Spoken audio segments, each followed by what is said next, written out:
Nih pasal 40 ayat 3 kayaknya bakal nyusahin gue buat maju deh.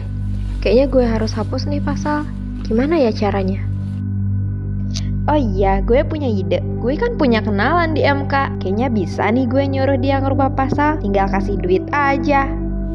Halo, gimana nih kabarnya? Udah lama ya kita nggak calling-calling. Iya nih, kita udah lama gak ketemu. Kapan dong kita ketemu lagi? Kalau besok sibuk gak nih? Besok boleh deh. Kalian ada yang mau gue bahas nih? Oh, besok boleh sih, free. Mau jam berapa? Jam 3 sore aja boleh. Kalian kita nongki-nongki. Oh iya, boleh, ayo aja. Udah dulu ya, mau ke salon dulu. Oke deh, see you ya. Kita ketemu di kafe biasa, oke? Iya, di kafe biasa aja. See you. Oke, bye.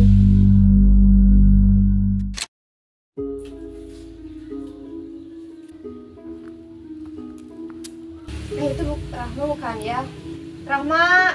Halo. Ya, ini ada apa Mas Jamulia? Ada yang mau gue bahas nih. Kan lo tahu ya, bentar lagi bakalan ada pilkada dan lo tahu kan, gue udah 2 kali ikutan pilkada dan belum pernah menang. Kira-kira kalau gue minta tolong ke lo bisa nggak ya? Soal itu memang gampang, tinggal gue rubah aja presentasi partainya. Kalau gitu gue rubah sekarang aja lah ya biar cepat. Boleh deh, lebih cepat lebih baik, nanti ada cicilannya kok, tenang aja. Oh ya udah kalau gitu gue duluan ya. Oke, makasih ya. Ya, bye. Kalau pasal 40 ayat 3 beneran dirubah, potensi saya untuk menang kecil nih. Terus gimana ya? Apa mending nyerah aja? Tapi gimana? Gak boleh nyerah. Masa gitu aja nyerah? Masa harus nyerah karena satu orang aja sih? Kalau saya nyerah, kalau saya ngalah, mau dibawa kemana nasib NKRI? Ya, saya harus bisa. Masa hal kayak gini aja bikin nyerah? Gak boleh. Ini semua dari bangsa Indonesia.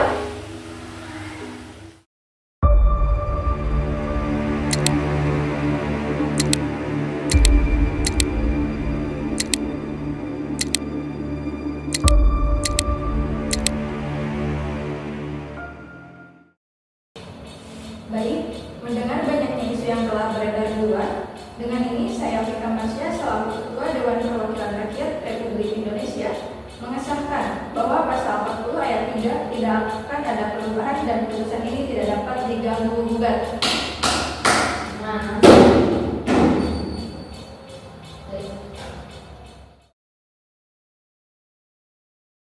Sila yang kedua mengandung nilai penghargaan terhadap hak asasi manusia dan keadilan. Setiap warga negara, juga partai politik yang mewakili rakyat, memiliki hak dengan membatasi hak partai politik untuk mencalonkan kepala daerah berdasarkan kriteria yang tidak adil. Hak konstitusional partai politik sebagai representasi warga negara diabaikan. Hal ini tidak sesuai dengan prinsip sila yang kedua, yaitu kemanusiaan yang adil dan beradab, yang mengakui dan menghargai setiap hak-hak warga negara secara setara. Lalu, bagaimana hubungan kasus ini dengan sila ketiga yang berbunyikan Persatuan Indonesia yang menekankan prinsip kebersamaan dan persatuan dalam seluruh elemen bangsa, termasuk dalam ranah politik Indonesia. Prinsip ini mendorong adanya kesetaraan dalam kesempatan untuk berpartisipasi dalam pembangunan negeri. Ketentuan-ketentuan yang menguntungkan partai-partai politik besar dan membatasi partai-partai politik kecil untuk mencalonkan kepala daerah dapat memecah belah persatuan Indonesia karena memunculkan ketidakpuasan dan perasaan tidak adil di kalangan partai politik yang merasa didiskriminasi. Yang ketiga, sila keempat, yaitu kerakyatan yang dipimpin oleh hikmat kebijaksanaan dalam permusyawaratan dan perwakilan. Sila keempat ini mengedepankan prinsip demokrasi yang berlandaskan pada musyawarah untuk mencapai mufakat. Ini berarti setiap keputusan yang berkaitan dengan kepentingan publik harus didasarkan pada aspirasi rakyat dan melibatkan semua pihak secara adil. Aturan yang sebelumnya membatasi hak partai politik untuk mencalonkan kepala daerah tidak mencerminkan nilai-nilai demokrasi yang sebenarnya.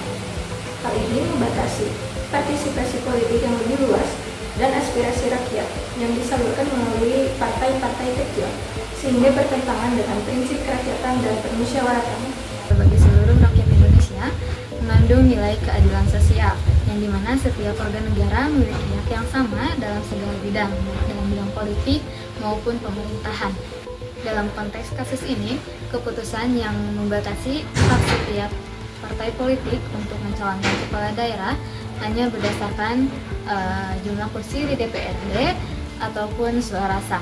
Tanpa memperhitungkan suara sah dapat mengurangi keadilan dalam sistem politik. Pembatasan tersebut menciptakan ketidakadilan antara partai politik peserta pemilu, terutama partai politik kecil yang dimana tidak memiliki kursi di DPRD namun memiliki suara yang sah. Hal ini bertentangan dengan prinsip keadilan sosial yang dimana mengharuskan setiap warga negara termasuk partai politik memiliki kesempatan yang sama untuk berpartisipasi dalam sistem politik. Lalu apa hubungannya dengan nilai instrumental? Dalam kasus ini banyak sekali pasal yang dilanggar. Jika dijabarkan pasal-pasal yang dilanggar diantaranya: pertama, pasal 27 ayat 1. Yang kedua, pasal 28. Dari kasus yang sudah kami tayangkan barusan, tentunya memiliki hubungan yang erat dengan hak dan kewajiban kita sebagai warga negara Indonesia.